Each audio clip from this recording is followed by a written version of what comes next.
today I'm going to try and fit them to my bike. These are Oxford heated grips. Now I've had heated grips in the past and they're excellent, but I didn't fit them before. I got to try them for doom. Now this could be a breeze or it could be an absolute disaster. With the winter weather coming in, my fingers get freezing and I'd like something to warm up. Let's try and fit them to the bike. So tools and equipment that we're going to need are Allen keys, spanners, Stanley knife and WD-40. That goes without saying because WD-40's class, love it. So the first thing we need to do is take these off the bar ends, and that requires an Allen key. Right, so I've got them bar ends off. I want to try and get this throttle off. If not, cut it with a Stanley. So if you are going to cut these off with a Stanley knife, be careful because inside of here there's a throttle tube and it could be plastic. I don't know what yours has been made out of, but you don't want to be damaging that throttle tube, to be honest with you, so be careful, go through slow with the Stanley knife and peel it off. I think I'm going to try and get it off without cutting it. WD, one of my favourite things ever. Bit of lube. WD works every time, brilliant stuff. So I didn't need to cut it, and that's what I was talking about. Your throttle tube there, so if you did press quite hard on your Stanley knife or knife, you could cut that and damage it, and that's what you do not want to be doing. Take the nozzle of your WD, slide it all the way up and give it a good squeeze, and it should just slide off. WD works every time, doesn't it? Class. So obviously now we need to get rid of all that greasy WD. So let's have a look at these grips. So there's 3 different ones: touring, adventure and sport. I went for the sport ones, which should work on my bike. This connects to your battery and you just plug the other side in, so we'll do that last. Obviously 2 grips, control panel, mountain bracket with screws and some glue, and they actually are labelled yellow left, green right. So before we put any glue on first, you need to see that this and this, well especially this one because this is your throttle one, doesn't hit your brake or get caught in anything, so before you glue it, try it first.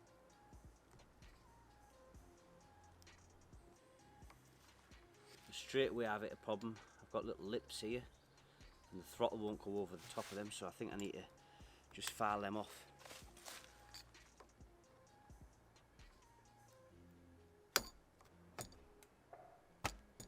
So now I've taken these little bits of plastic off, I just need to get it on. And it's harder than what you think.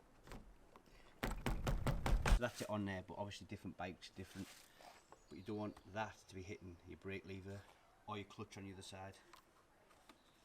So I'm not 100% happy with that, so that needs a twist round.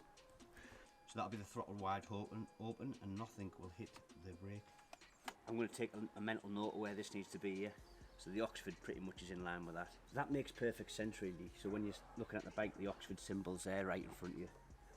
So pull it off, shot a bit of glue on, hope for the best. I'm not going to go mad with the glue like. Just a little bit on there.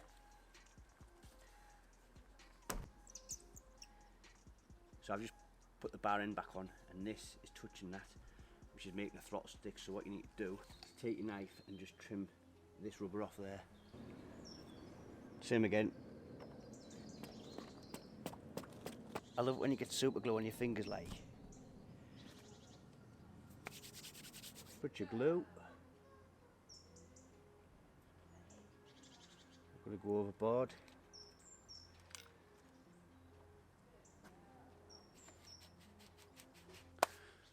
So that's the first job out the way anyway. Right, so the grips are on, but now I've got to wire this up, take the wires all the way under here, and then back to the battery and connect it up. And then mount the switch. I think I'm going to go for the left hand side, just makes more sense. So the next thing we need to do is find a decent mounting spot, and I'm going to go for here. It matches up perfectly with this. You don't want your Allen key to scratch the tank now, do you? So don't make the same mistake as what I've just done there. You want to be putting this on first, not once it's already mounted to the bike, because you can't get the screws in.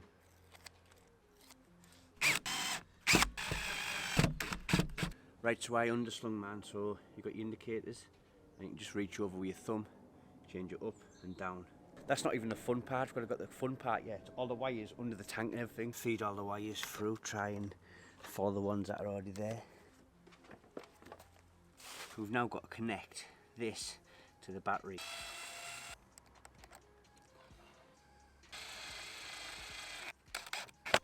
So once you've connected it, you need to trace the wire down through and all the way up there. I'm going to be honest with you, I don't want to be taking the full tank off, but I am going to release these two bolts. These are on pretty tight, so if you're struggling to unloosen that bolt, just get a spanner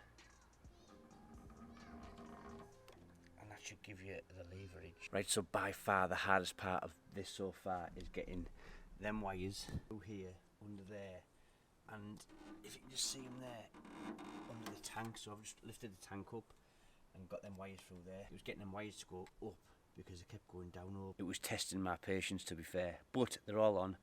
I need to see if they work actually first, so let's see the moment of truth. So they're warming up pretty well, but this has got smart technology in it, so if your bike's not running, it'll turn itself off so it doesn't run your battery down. That's why you can fix it straight onto the battery. So yeah, heated grips are now on, a bit longer than I anticipated because of this bit, feeding the wires through. That was the most difficult part.